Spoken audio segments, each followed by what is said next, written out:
So welcome to Jumbo IS and welcome to our lecture series called Daily MCQ Practice. In this lecture series, we cover a particular day's current affairs through a set of 4 to 5 MCQs. The idea behind this lecture series is very simple.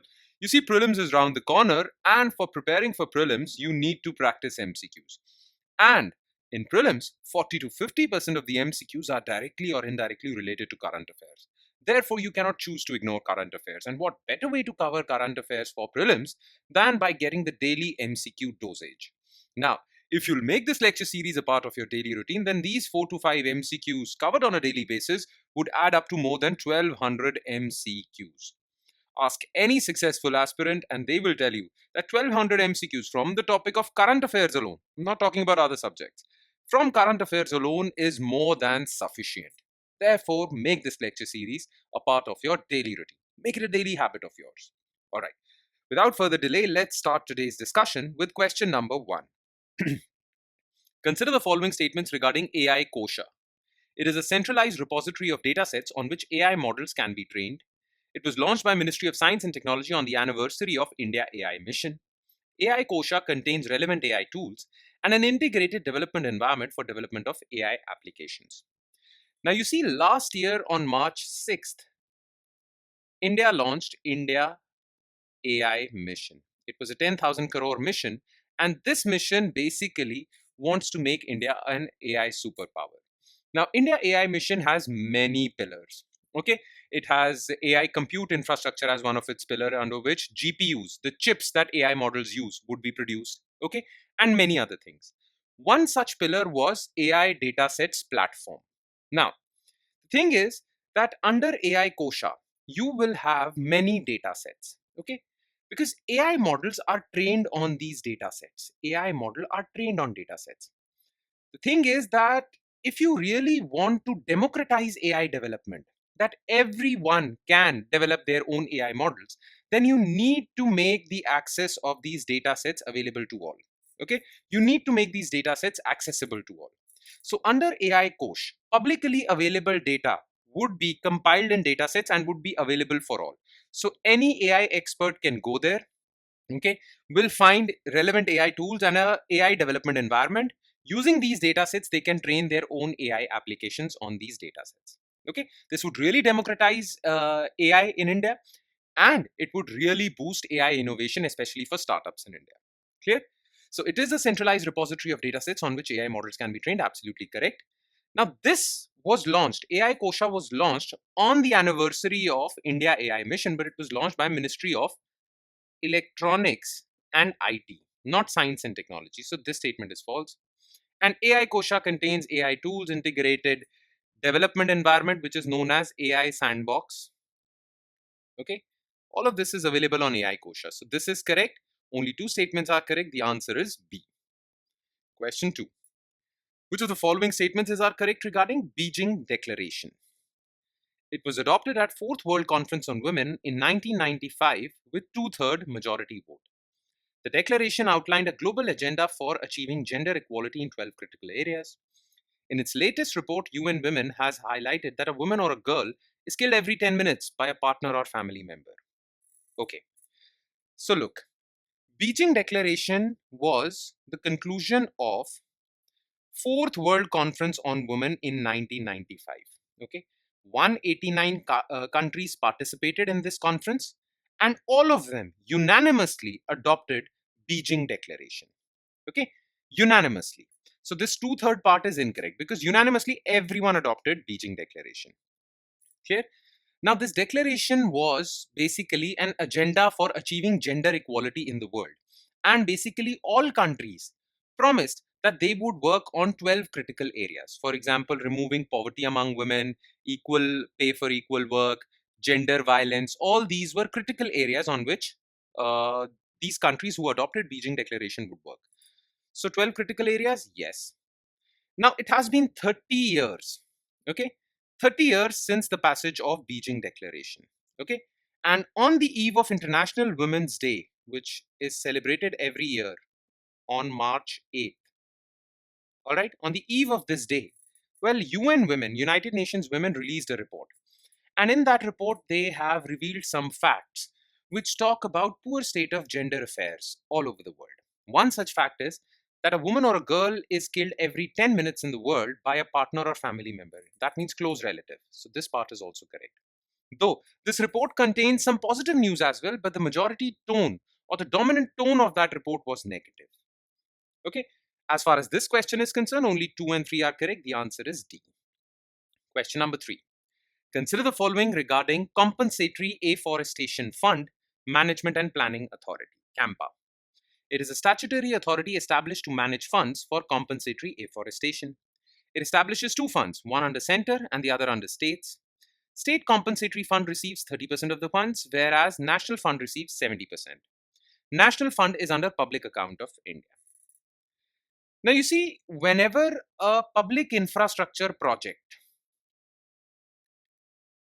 is constructed, well, to construct that public infrastructure project, for example, a hydroelectric dam, a national highway, or anything like that, whenever there is a public project that is being constructed and land is taken for the construction of this project, sometimes that land lies in forest areas.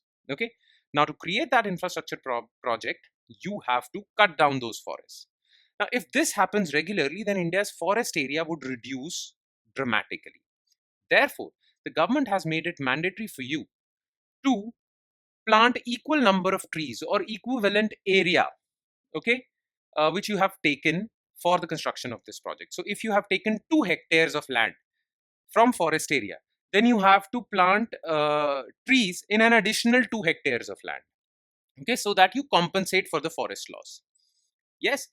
Now the thing is, sometimes these private companies who are building infrastructure projects can't plant trees themselves. So government has said that you provide some money, some funds, so that government can do that afforestation drive. Okay.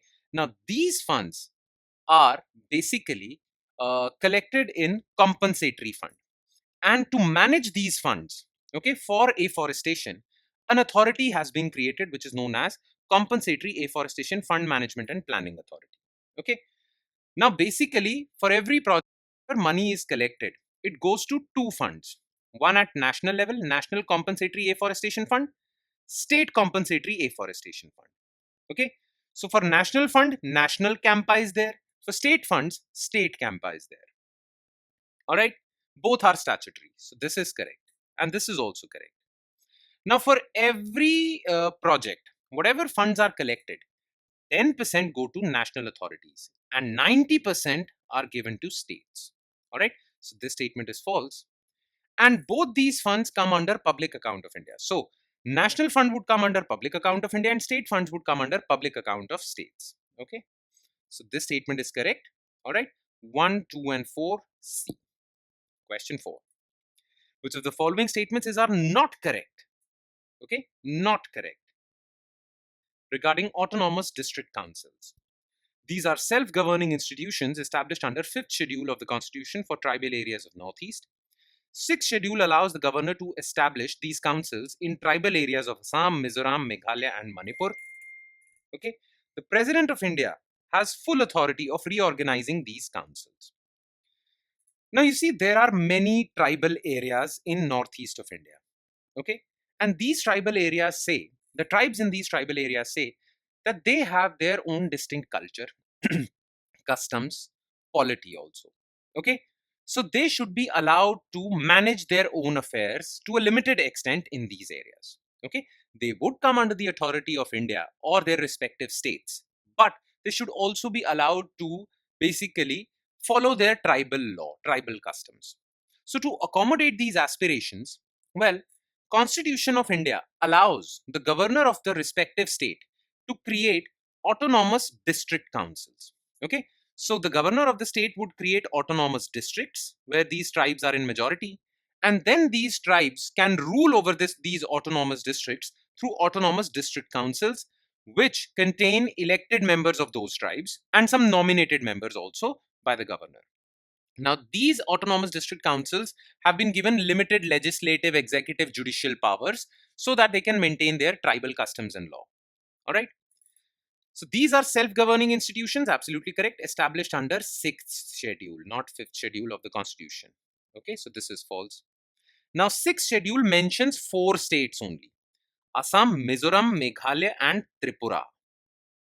Only in these states, governor can create autonomous districts or autonomous district councils. Okay, so this statement is also false. Now, the power to create these autonomous districts, increase their area, reduce their area, reorganize them, lies with the governor of the state, not with President of India.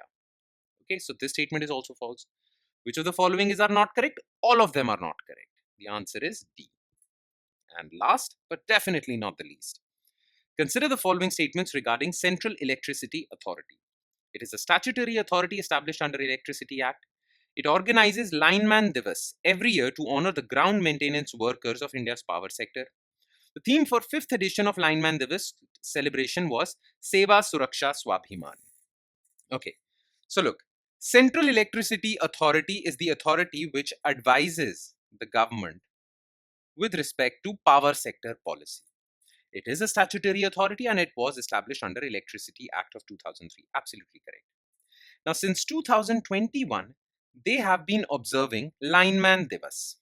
Okay, Lineman Divas basically honors linemen. Okay, linemen are these overground workers, these ground workers who maintain power infrastructure of our country. Okay, so to honor their contribution, well, Lineman Divas is being celebrated since 2021. Now, in 2025, it was the 5th edition of this Lineman Divas, and its theme was Seva Suraksha Swabhiman. That means service, security, and pride. Clear? So this is also correct. This is also correct. By the way, Central Electricity, along with Tata Power, organizes this lineman Divas. So all three statements are correct. The answer is D. And with that, we conclude today's session. Thank you so much for watching, everyone. And I'm sure it has added value to your preparation. But it would add more value if you take another 5 to 10 minutes and revise this lecture as well. By revision, I mean just taking written detailed solutions to each and every MCQ discussed above. These solutions shall be available in our notes, and these notes are available on our Telegram channel. The link to our Telegram channel is provided in the comment section just below this video. You just have to click on that link. It will take you to our Telegram channel, and from there you can download the notes for this lecture. On that note, I'll be signing off. Thank you so much, everyone.